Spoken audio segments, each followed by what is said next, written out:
Let's talk about A Midsummer Night's Dream. This is a play all about love. It's about why we love the people we do. It's also a play about desire, about the trouble that desire causes us individually and maybe even in our communities. This is, of course, one of Shakespeare's most well-known and popular plays. If you have any kind of summer Shakespeare troupe in your town, you've no doubt seen this perform some July or August evening.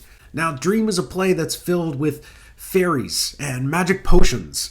And maybe our inclination is to say, oh, this is just about how crazy love is. But that's kind of a shallow analysis. When we pay close attention to the play, it gives us specific insights into the nature of love and I think the structure of human relationships. So let's get right into it. I want to focus here on Act 1 and particularly the four lovers. So almost immediately in this play, we get this grouchy dad, Aegeus, and he shows up to talk to Duke Theseus and complain that his daughter won't do what she's told.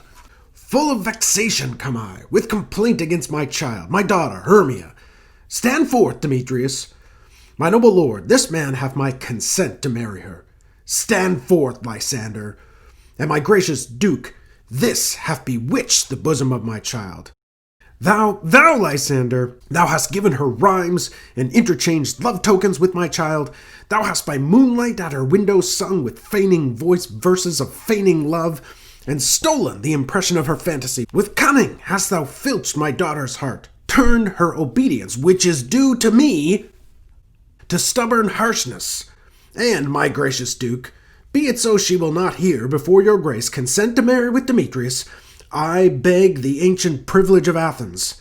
As she is mine, I may dispose of her, which shall either be to this gentleman or to her death, according to our law, immediately provided in that case. So Aegeus lays out the situation for us. He invokes some crazy old Athenian law whereby he gets to choose who his daughter marries or else he gets to put her to death because she's his property. Now, this is obviously sexist and misogynistic, and I think Shakespeare knows that, right? This is kind of a conventional Shakespearean portrait of patriarchal tyranny. There's lots of bad dads in Shakespeare. There's King Lear, Brabantio. Titus Andronicus kills his own son in the middle of Rome in Act 1. Bad dads. The bar is low for Shakespeare dads. Do better, dads. So again, pretty straightforward patriarchal form of tyranny. Daughter as property, father policing his daughter's sexuality. But things are going to get more complicated. So Hermia responds with this pretty familiar sentiment.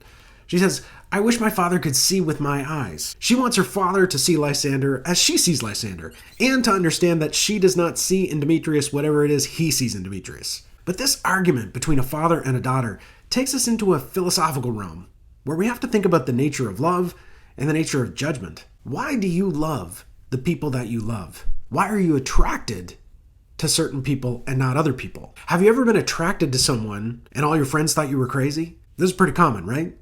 Isn't that weird? We're pretty familiar with this concept, and we might be inclined to say, well, look, beauty is in the eye of the beholder. But wait, wouldn't we also say that a good love relationship has certain objective criteria? You don't want to be in love with a liar or a cheater or someone who's mean or cruel.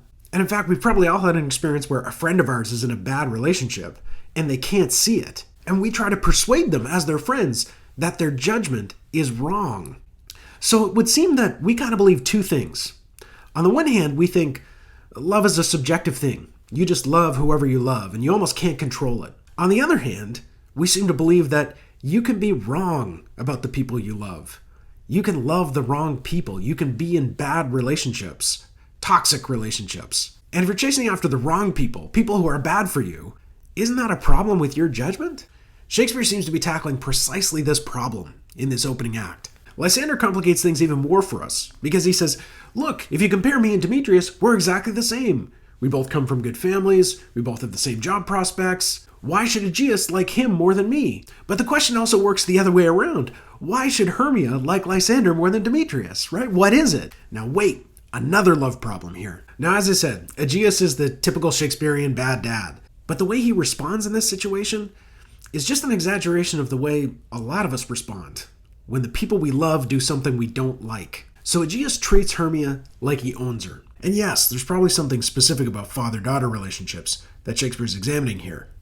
But I want to suggest this episode isn't just about overbearing fathers. We often think of love in terms of ownership. We say things like, you belong to me, or be mine. We put that stuff on candies. This is going to be a problem with Oberon, too. When we see him later in the play, he wants Titania to submit to his will.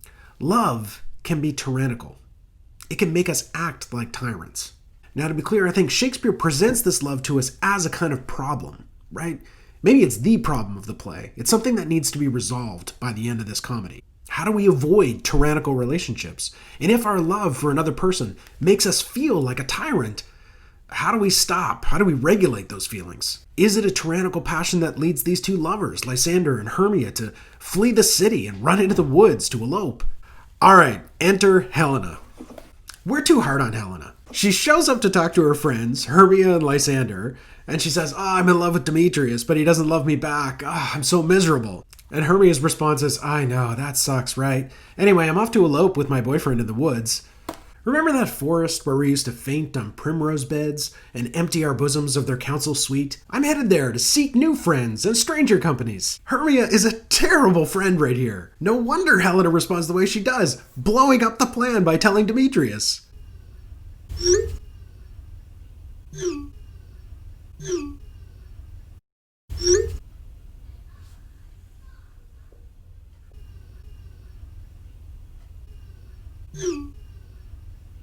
And just before the first scene ends, Helena gives us this really fascinating speech. Things base and vile, holding no quantity, love can transpose to form and dignity. Love looks not with the eyes but with the mind, and therefore is winged Cupid painted blind.